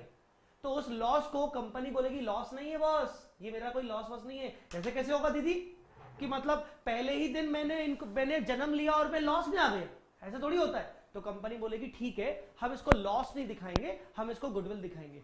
क्योंकि अगर हमने इसको लॉस दिखा दिया तो शेयर होल्डर बोलेंगे मतलब क्या पगला समझाए क्या, कि मतलब पहले दिन कंपनी इनकॉर्पोरेट हुई और पहले दिन से ही लॉस हो गया। तो कंपनी उसको बोलेगी ठीक है, मतलब हमने ये बिजनेस महंगे में खरीदा, हम इसको गुडविल दिखा रहे हैं। आई बात समझ में। तो इसको क्या दिखाया जाता है, इसको गुडविल दिखाया जाता है। कभी कभार कोई कोई कंपनी इसको गुडविल नहीं दिखाती, shown as negative balance in the reserves under balance sheet. Company इसको नेगेटिव बैलेंस दिखा देती है, पर इसको जनरल रिजर्व में नेगेटिव नहीं, इसको अलग से नेगेटिव दिखा देती है, प्री इनकॉर्पोरेशन लॉस। सर कैसे, मान लो आप रिजर्व्स एंड सरप्लस बना रहे हो, आप यहां दिखा रहे हो जनरल रिजर्व, तो यहां आप दिखाओगे प्री इनकॉर्पोरेशन लॉस और ये नेगेटिव में, ऐसा दिखता रहेगा। सर ऐसा क्यों कर रहे हैं, गुडविल क्यों नहीं दिखा रहे? बहुत सारी ऐसी कंपनीज की सोच होती है कि यार गुडविल हम अपनी बैलेंस शीट में नहीं दिखाना चाहते। क्यों? दिखा के करेंगे भी क्या हो जाएगा गुडविल दिखा के?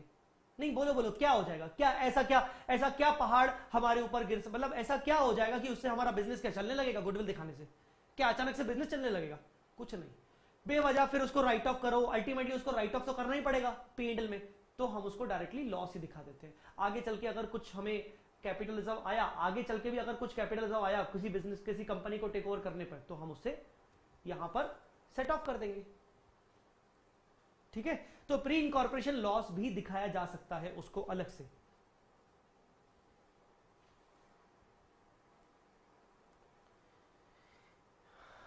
सर अगर आपने इसको अलग से लॉस दिखाया या फिर गुडविल दिखाया, तो सर इसको सेट ऑफ कैसे करोगे? Setting of against pre incorporation profit. अगर आगे चल के आपका किसी और कंपनी को भी टेक ओवर करने पे प्री इनकॉर्पोरेशन या प्री एक्विजिशन प्रॉफिट होता है, तो आप उससे सेट ऑफ कर लेना। Addition to goodwill on acquisition, अगर आगे चल के आपकी कोई गुडविल आई तो उसको वहां से ऐड कर देना।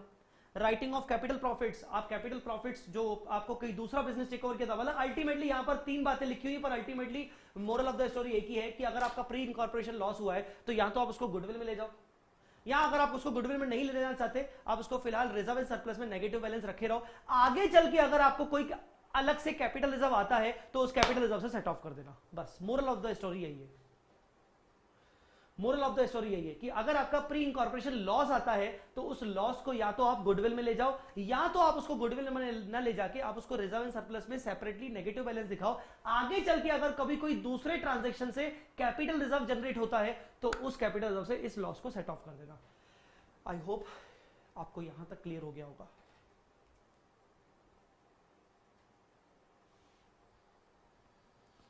इन short, pre incorporation profits and losses are not included in the free reserve. कुल मिला के बोलने का मतलब यह है कि हम इनको फ्री रिजर्व कैटेगरी में नहीं ले जाएंगे, हम इनको फ्री रिजर्व कैटेगरी में नहीं ले जाएंगे।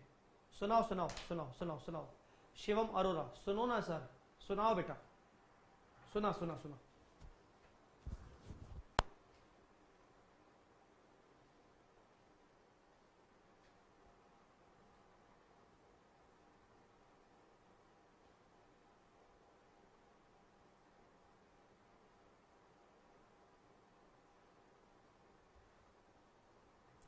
थोड़ा बड़ा लिखा करिए ना, कितना बड़ा, इतना बड़ा?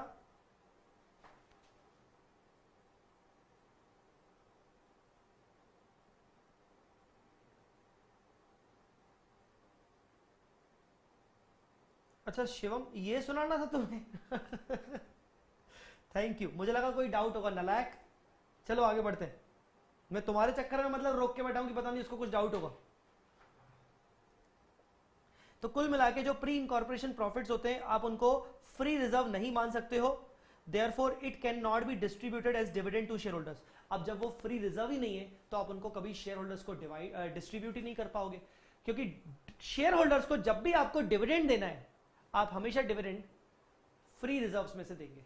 आई बात समझ में? हमेशा डिविडेंड कहां से देंगे? फ्री रिजर्व्स में से।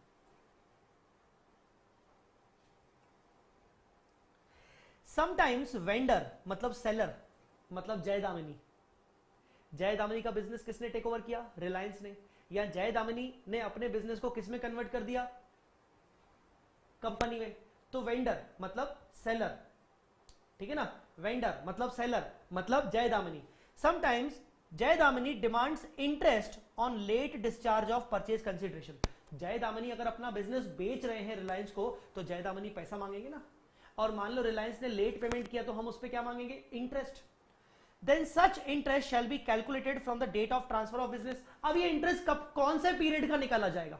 ये इंटरेस्ट कौन से पीरियड का निकाला जाएगा? जिस दिन हमने अपना बिजनेस ट्रांसफर किया, मान लो 1 जुलाई, और जिस दिन रिलायंस ने हमें पेमेंट किया, मान लो 1 नवंबर, ठीक है?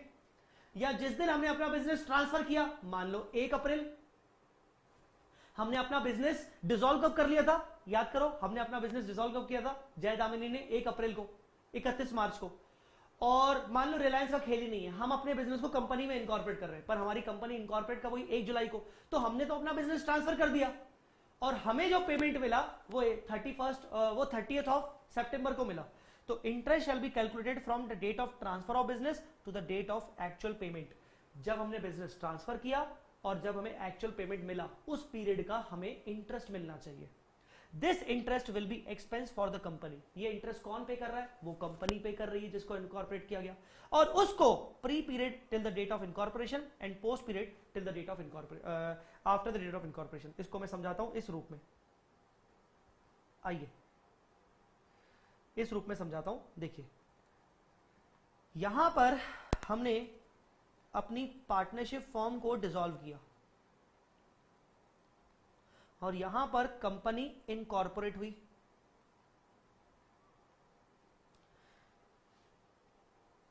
यहां कंपनी इनकॉर्पोरेट हुई। अब यहां पर जय दामिनी का बिजनेस पार्टनरशिप फॉर्म में चल रहा था अच्छा खासा, पर हमने सोचा कि हम अपने बिजनेस को कंपनी में शिफ्ट कर देते हैं।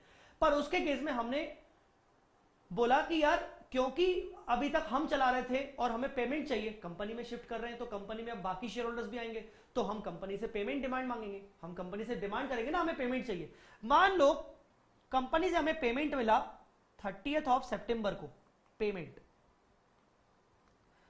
टू जय दामिनी। तो try to understand, business transfer किया 1 अप्रैल को, पेमेंट मिला 30 सितंबर को, तो जो ये डेट है 30 सितंबर और 1 अप्रैल, इन 6 महीने का इंटरेस्ट कौन देगा? कंपनी। पर कंपनी भी कहेगी कि जो मैं 6 महीने का इंटरेस्ट तो दे रही हूं, पर उसमें से जो 3 महीने का इंटरेस्ट है, ये वाला 3 महीने ये तो मेरा खर्चा है, पर जो ये वाला 3 महीने है ये तो प्री इनकॉर्पोरेशन है, ये तो प्री इनकॉर्पोरेशन है। तो कंपनी 6 महीने का हमें इंटरेस्ट तो देगी क्योंकि लेट पेमेंट किया, पर उस 6 महीने में से 3 महीने उस कंपनी 3 महीने के इंटरेस्ट को क्या मानेगी? प्री इनकॉर्पोरेशन पीरियड, और बाकी के 3 महीने को क्या मानेगी? Post incorporation period. ठीक है, सुहानी बड़ा बड़ा लिखा है मैंने। सर आज इंटर की चार्ट बुक मिली सर, क्या बोलूं सर, मजा आ गया। ओ वाह, तुमने मेरा दिन मजा कर दिया, बहुत शानदार। BM Gajju gaming, thank you so much for the feedback बेटा। चार्ट बुक है ही इतनी शानदार, मतलब जो बच्चे अभी मुझसे पढ़ रहे हैं अभी रेगुलर क्लास में, उनको जब चार्ट बुक मिलेगी ना, बहुत शानदार आपको लगेगी, मैं आपको बता सकता हूं।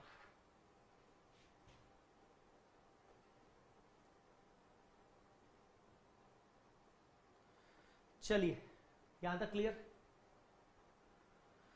सर ये समझ में आ गया कि प्री इनकॉर्पोरेशन प्रॉफिट क्या होता है, प्री इनकॉर्पोरेशन प्रॉफिट के यूजेस क्या होते हैं, प्री इनकॉर्पोरेशन लॉस आएगा तो उसका क्या करना पड़ेगा, पोस्ट इनकॉर्पोरेशन पीरियड का प्रॉफिट लॉस क्या होता है, ये सब समझ में आ गया। सर निकालेंगे कैसे?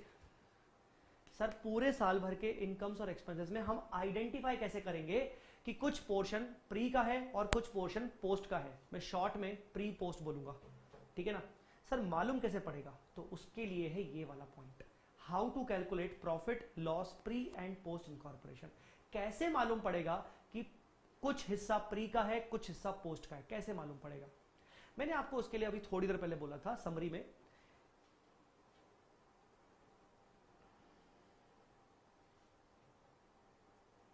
मैंने आपको बोला था थोड़ी देर पहले कि देखो प्रॉफिट निकालेंगे कैसे, प्री पीरियड का पोस्ट पीरियड का प्रॉफिट कैसे निकालेंगे। ऐसे केस में मैंने आपको बोला था कि बेटा सबसे बेस्ट तरीका है या तो उस इनकम और एक्सपेंस को ये अगर जज करना है कि तू कौन से पीरियड की है, तू प्री की है कि तू पोस्ट की है, तो सबसे पहले आप उसका नेचर देखो। हो सकता है क्या पता वो पूरी की पूरी whole and sole post period की हो, जैसे डायरेक्टर्स रेम्यूनरेशन या डायरेक्टर्स सैलरी। अब ये डायरेक्टर वर्ड कहां आता है? ये डायरेक्टर जो वर्ड होता है ये कंपनी में यूज होता है, ये पार्टनरशिप में यूज होता ही नहीं है। तो जो डायरेक्टर सैलरी आपको दी गई है क्वेश्चन में, या डायरेक्टर्स रेम्यूनरेशन दिया हुआ है, इसको देख के समझ में आ रहा है कि ये पोस्ट पीरियड का ही होगा, ये प्री पीरियड का हो ही नहीं सकता, क्योंकि प्री पीरियड में कोई डायरेक्टर्स थे ही नहीं। कंपनी इनकॉर्पोरेट कब हुई? 1 जुलाई को। तो डायरेक्टर्स कब बने होंगे? 1 जुलाई के बाद। तो उनको सैलरी कब से दी गई होगी? 1 जुलाई के बाद। तो डायरेक्टर सैलरी कब से होनी चाहिए? 1 जुलाई के बाद। तो पूरा का पूरा कहां जाना चाहिए? पोस्ट में। अब यही लिखा हुआ है पार्टनर्स सैलरी देख के ही समझ में आ रहा है पार्टनर सैलरी ये तो 1 जुलाई से पहले के पीरियड का लगता है, तो उसको पहले के पीरियड में भेज देंगे। मेरे रेगुलर की सारे बुक्स आ गई हैं, बस चार्ट बुक बाकी है। चार्ट बुक की क्या है, प्रिंटिंग हो रही है, तो चार्ट बुक की जैसे ही प्रिंटिंग हो जाएगी आपको मिल जाएगी, क्योंकि अभी चार्ट बुक अभी हम करंट क्लासेस में हम चार्ट बुक को फिलहाल यूज नहीं करेंगे। चार्ट बुक का मेन यूज होगा जब हम अकाउंटिंग स्टैंडर्ड पढ़ने के बाद उसको रिवाइज करेंगे,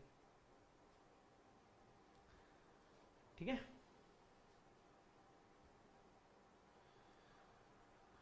यहां तक क्लियर बेटा?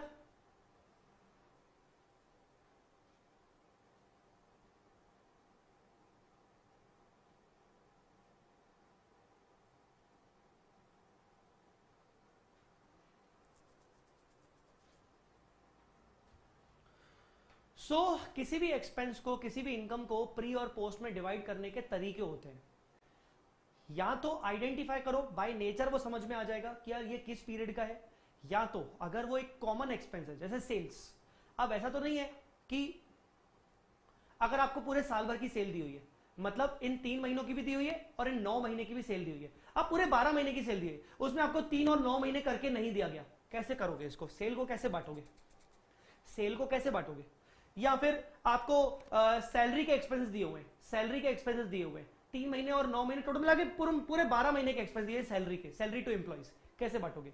तो इसको कुछ एक्सपेंसेस और कुछ इनकम्स ऐसे होती हैं जिनको हमें किसी स्पेसिफिक रेशियो में बांटना पड़ता है, और हमारे सामने आते हैं दो सबसे बड़े इंपॉर्टेंट रेशियो, एक होता है टाइम रेशियो, एक होता है सेल्स रेशियो। एक होता है टाइम रेशियो, एक होता है सेल्स रेशियो।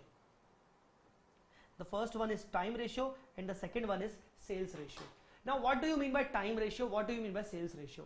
ऐसे expenses जो बाय नेचर लगता है कि वो फिक्स्ड हैं, हर महीने सेम होते रहते हैं बाय नेचर, जैसे सैलरी, सैलरी फिक्स है, हर महीने मुझे पे करना है, सैलरी मेरे कोई टर्नओवर पे बेस्ड नहीं है, ठीक है ना? तो ऐसे एक्सपेंसेस जो बाय नेचर टाइम के अकॉर्डिंग फिक्स्ड है, उनको आप टाइम रेशियो में डिवाइड करो, उनको आप टाइम रेशियो में डिवाइड करो। ये मैं अभी आपको सिर्फ बेसिक बता रहा हूं, अभी ना नीचे लिखा हुआ है सब कुछ, अभी मैं हमें एक एक पॉइंट पढ़ेंगे, अभी अगर पढ़ पाए तो ठीक है, नहीं तो अगली क्लास में पढ़ेंगे।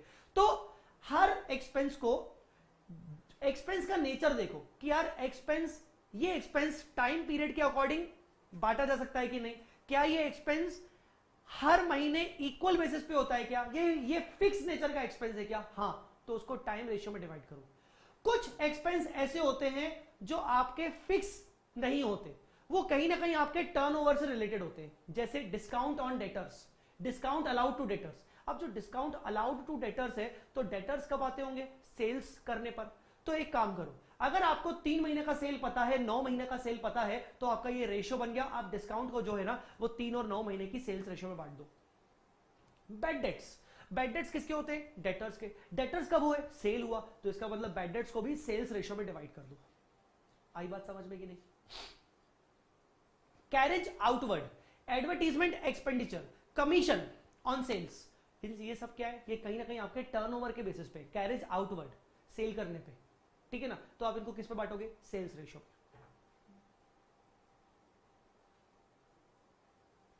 सर टैक्स का अमाउंट दिया है but no information is given.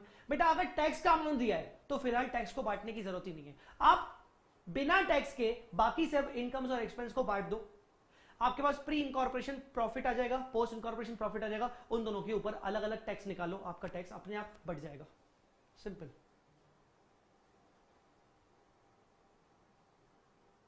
Sir कोई ऐसा भी एक्सपेंस है किया जो दोनों में नहीं आता हो?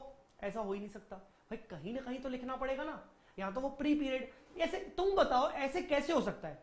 तुम छोड़ो ये चैप्टर, कोई ऐसा एक्सपेंस जो कंपनी में आता ही नहीं हो, ऐसे बोल रहे हो क्या तुम, जो दोनों में नहीं आता हो? क्योंकि कुल मिला के पूरे साल भर में हमने 2 ही हिस्से दिए ना, 3 महीने और 9 महीने। अब कोई ऐसा एक्सपेंस है जो सर दोनों में नहीं आता हो? क्या कोई साल में क्या 13th मंथ होते हैं क्या जो 13th वाले मंथ में हुआ जो दोनों में नहीं आ रहे? सो पहले क्वेश्चन पूछने से पहले आप अपने आप से जवाब लो कि सर ऐसे कैसे हो सकता है, कहीं ना कहीं तो लिखना पड़ेगा ना मुझे किसी एक्सपेंस को, क्योंकि वो हुआ तो कंपनी में ही है, हुआ तो उस बिजनेस में ही है, कंपनी वर्ड छोड़ो, हुआ तो उस बिजनेस में ही है, तो कहीं ना कहीं तो मुझे लिखना पड़ेगा ना, या तो प्री में या तो पोस्ट में। साल में 12 ही महीने होते हैं और मैंने 12 महीने के 9 और 3 महीने किए।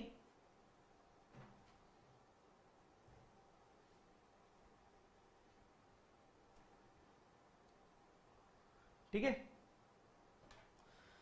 क्या बोल रहा है? All the incomes and expenses of the business apportioned on a reasonable basis, कह रहा है रीजनेबल बेसिस पर। रीजनेबल बेसिस मतलब according to the proper specification, कि हाँ यार क्या होना चाहिए, टाइम रेशियो में होना चाहिए तो टाइम रेशियो में बांट देते हैं, सेल्स होना चाहिए तो सेल्स रेशियो में, कोई और अदर तरीका हो तो उसके हिसाब से, on a reasonable basis into pre-incorporation period and post-incorporation period. Such reasonable basis may be time ratio, sales ratio, or any other method suitable to the nature of income and expense. Following basis of apportionment can generally be used for the various incomes and expenses. क्या आप ये पढ़ के आए थे क्या कि आपने सिर्फ फर्स्ट पेज पढ़ा था? ये पढ़ के आए थे क्या आप? क्योंकि अब हमारी क्लास का टाइम लगभग हो चुका है, जिसमें से मैं चाहता हूं कि आप ये पोर्शन अभी के अभी पढ़े और ये पोर्शन अभी के अभी पढ़ें। ये दोनों पोर्शन हम अभी के अभी पढ़ने के बाद हम क्लास को ओवर करेंगे। ये दोनों पोर्शन प्लीज अभी के अभी पढ़े, अगर नहीं पढ़े तो। Variable expenses linked with turnover, कुछ ऐसे खर्चे होते हैं जो कहीं ना कहीं आपके टर्नओवर से रिलेटेड होते हैं। अब जब आप ये पढ़ोगे तो आपको रियलाइज होगा कभी कभार कुछ कुछ वर्ड पढ़ के, अच्छा ये टर्नओवर से रिलेटेड होता है, आपके माइंड में ऐसी थिंकिंग आ सकती है। जरूरी नहीं कि सब कुछ आपको पहले से ही पता है, तो आपको एक्सेप्ट करना भी सीखना है कि ओके ये टर्नओवर से रिलेटेड होता है, ओके मुझे नहीं पता था, अब मुझे मालूम पड़ा। तो यहां पर कुछ ना कुछ इंटरनल आपको सीखने को भी मिल रहा है कि अच्छा ये टर्नओवर से रिलेटेड होता है, ये आपका फिक्स होता है। तो variable expenses linked with turnover, जैसे कैरेज या carriage outward, selling and distribution expense, नाम से ही समझ में आ रहा है। कमीशन टू सेलिंग एजेंट, आपने ब्रोकर मतलब आपने कुछ सेलिंग एजेंट बना दिए कि मेरे क्लासेस बिकवाओ मैं तुम्हें कमीशन दूंगा, तो ये तो सेल पर हुआ।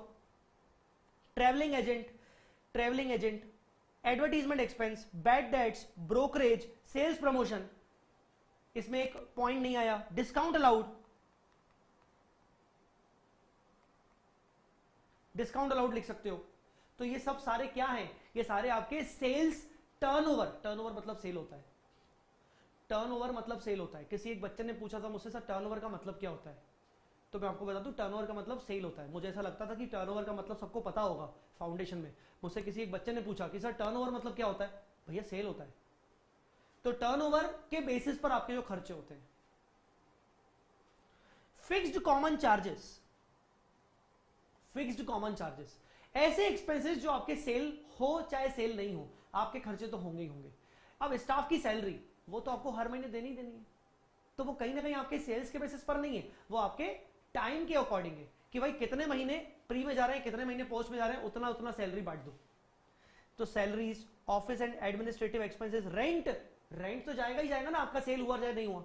रेट्स एंड टैक्सेस मतलब लोकल टैक्सेस, इनडायरेक्ट टैक्सेस, यहां इनकम टैक्स की बात नहीं चल रही है, local taxes, property taxes, printing stationery, telephone, telegram, postage, depreciation, क्योंकि डेप्रीसिएशन लगता है असेट के ऊपर 12 महीने का डेप्रीसिएशन लगा, उसमें से अप्रैल मई जून का 3 महीने का प्री हो गया, तो टाइम रेशियो आपने किया, टाइम मतलब 3 महीने और 9 महीने।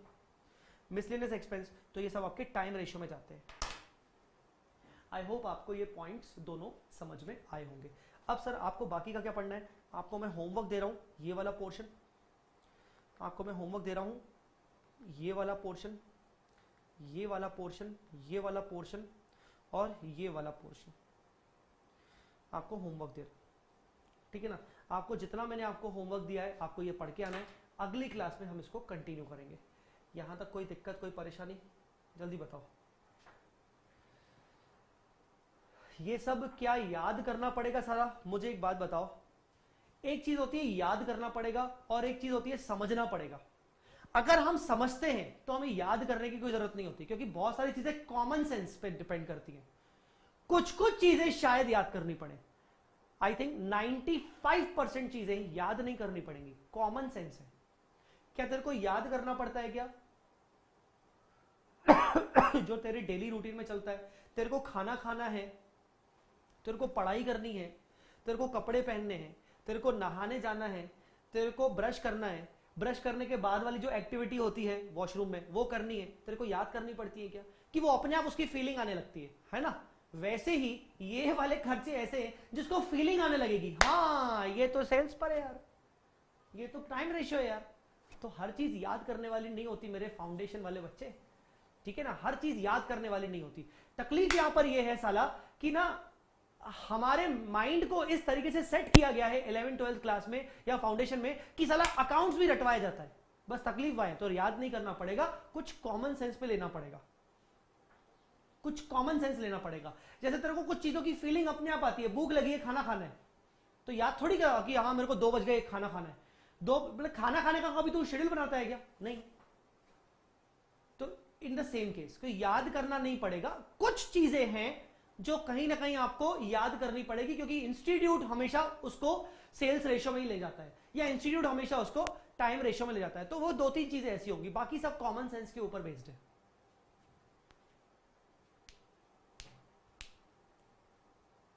ठीक है अफजल भाई, समझ में आया आपको? समझ में आ रही है कि नहीं आ रही है अफजल भाई? चलिए, मैंने अभी भोपाली लैंग्वेज में आपसे बात की अभी। चलिए सर, तो इस क्लास को अपन यहीं पे खत्म करेंगे।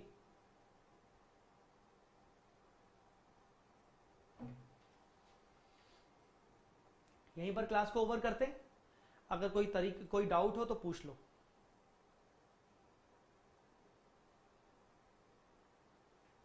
सेमी वेरिएबल एक्सपेंसेस क्या क्या करेंगे अगली क्लास में हम उसको डिस्कस करेंगे। तहा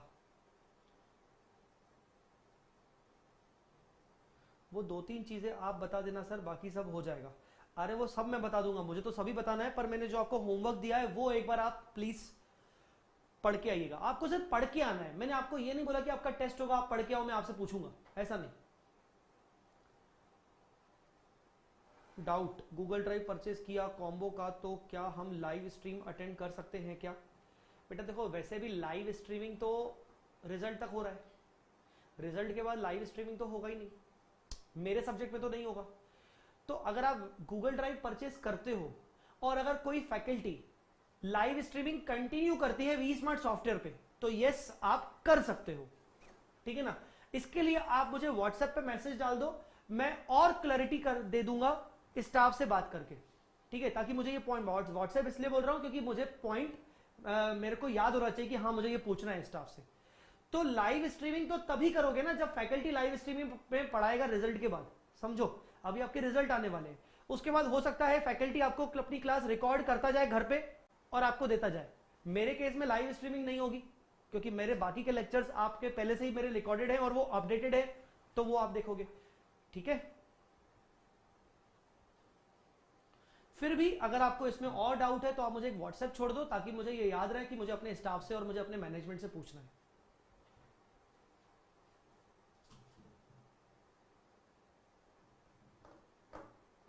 पेन ड्राइव पे क्या N number of 1.5 use her किसी में होता है। आपको जो पेन ड्राइव मिलेगी ना वो 32 जीबी की पेन ड्राइव हो सकती है या 32 जीबी की दो पेन ड्राइव हो सकती है। अब मेरे अकाउंट्स के केस में आपको 3 पेन ड्राइव मिलेंगी, 32 जीबी और आई थिंक शायद एक और 32 जीबी या फिर 16 जीबी। एक पेन ड्राइव में आपको सारे अकाउंटिंग स्टैंडर्ड के लेक्चर मिलेंगे, बाकी 2 पेन ड्राइव में आपको बाकी चैप्टर्स के लेक्चर्स मिलेंगे। 32 जीबी पे स्पेस कम होगा तो इसीलिए एक और 32 जीबी में आपको टोटल मिला के चैप्टर्स मिलेंगे। अगर आपके पास लैपटॉप है तो आप पेन ड्राइव से सारे लेक्चर्स को उठा के लैपटॉप पे कॉपी कर दो और पेन ड्राइव से वो लेक्चर्स डिलीट कर दो। पेन ड्राइव आपकी फ्री में बढ़िया कहीं पे भी यूज कर सकते हो। अब लेक्चर्स को आपने यूट्यूब लैपटॉप पे डाल दिया, अब जब आप इंस्टॉल करोगे और चलाओगे, एक्टिवेट करोगे और जब प्ले करोगे तो वो 1.5 व्यू चलेगा।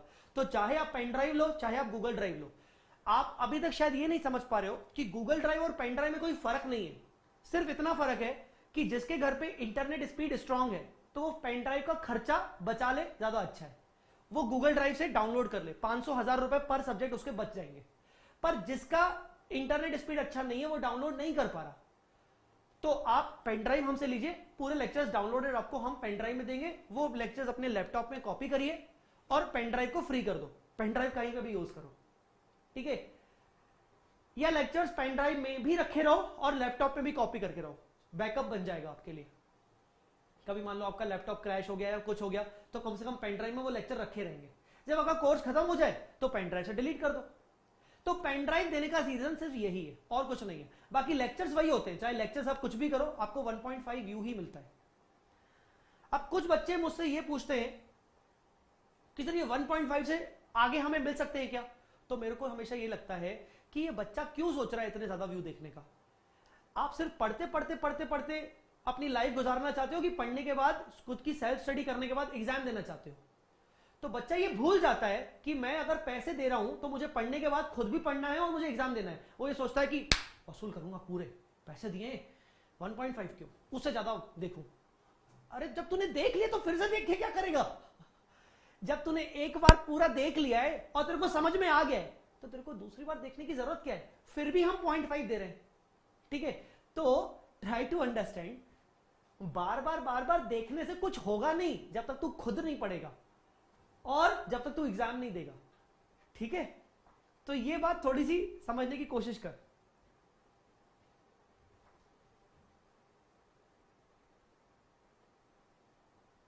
ठीक है ना, तूने एक बार एक लेक्चर कंप्लीट कर लिया, तेरे तू समझने की कोशिश कर।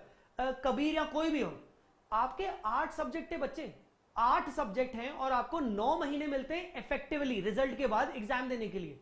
यार लोगों की बैंड बज जाती है 8 सब्जेक्ट कंप्लीट करने में, 9 महीने में लोगों के लेक्चर कंप्लीट नहीं हो पाते। अगर तेरे लेक्चर 6 महीने तक कंप्लीट हो जाते हैं तो तेरे बाकी के 3 लेक्चर्स प्रिपरेशन लीव होती है, उसमें तेरे को खुद अपने आप पे काम करना पड़ता है। तू क्यों देखेगा लेक्चर? एक बात बता, why you are wasting your time in watching the same lecture each and every time? Why? It is not at required बेटा। So try to understand. तेरे को सिर्फ लेक्चर नहीं देखना है। क्या करेगा लेक्चर देख के बार बार? जब एक चीज देख ली तो क्या नहीं समझ में आई क्या?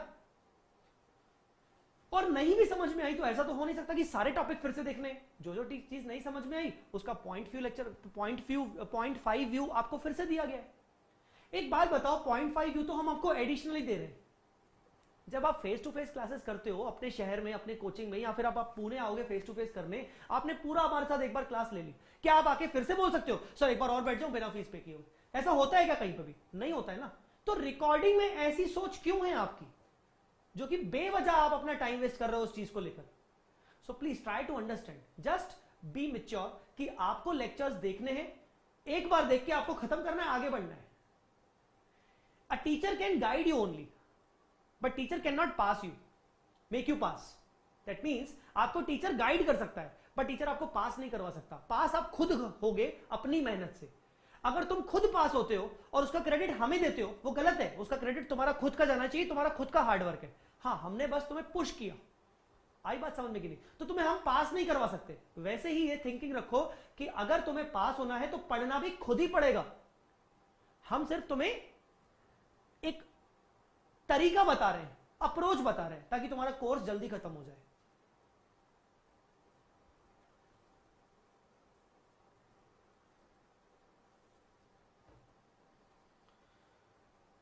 सर एक्चुअली फ्रेंड ने पूछा है शेयर कर सकते हैं क्या लेक्चर? नहीं शेयर कर सकते हो। लैपटॉप एक बार वो लेक्चर को एक्टिवेट कर लिया गया एक लैपटॉप में, आप दूसरे लैपटॉप में नहीं देख सकते हो। ये एक चोरी है, ये एक कॉपीराइट है। हम नहीं चाहते कि हमारे लेक्चर एक लैपटॉप से फिर दूसरे लैपटॉप में जाए। क्यों? हमारा घर बार नहीं है क्या? हमारी फैमिली नहीं है क्या? हमें भी तो, हमारी भी तो इनकम है ना। क्यों हम ऐसा करें? तो इसको भी समझो। जैसे तुम्हारे घर में तुम्हारे मम्मी डैडी होते होंगे, वो भी तो कहीं ना कहीं से कमा के आते होंगे ना। अगर उनकी कोई कमाई छीन ले तो, अगर उनसे उनका बॉस ज्यादा डबल काम करवाए तो और पैसे ना दे तो? वैसा ही सोचो, थोड़ा सा खुल के सोचो, शायद जल्दी समझ में आएगा। सर कॉपी एड सेंटर का कॉस्ट थोड़ा लो रहेगा क्या पीडी एंड जीडी से? हाँ, कॉपी एड सेंटर का कॉस्ट, कॉपी एड सेंटर देने का ऑप्शन ये है कि जो बच्चे ऐसी किसी सिटी में रहते हैं जहां पर हमारा सेंटर है, वहां वो सेंटर के पास जाके कॉपी करवा ले लेक्चर्स, तो उनको थोड़ा सा गूगल ड्राइव से भी हल्का सा कम पड़ेगा। क्यों? शिपिंग कॉस्ट नहीं लगेगी। बस शिपिंग कॉस्ट का फायदा हो जाएगा कॉपी एड सेंटर में।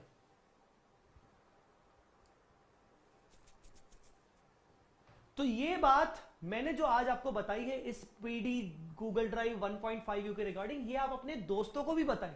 क्योंकि बहुत सारे लोग ना ये सोचने लगते हैं यार रिकॉर्डिंग क्लास दे रहा हूं, 2 बार व्यू, 4 बार व्यू, 6 बार, अरे अचार डालेगा उस व्यू का? अचार डालेगा क्या? किसको दिखाएगा?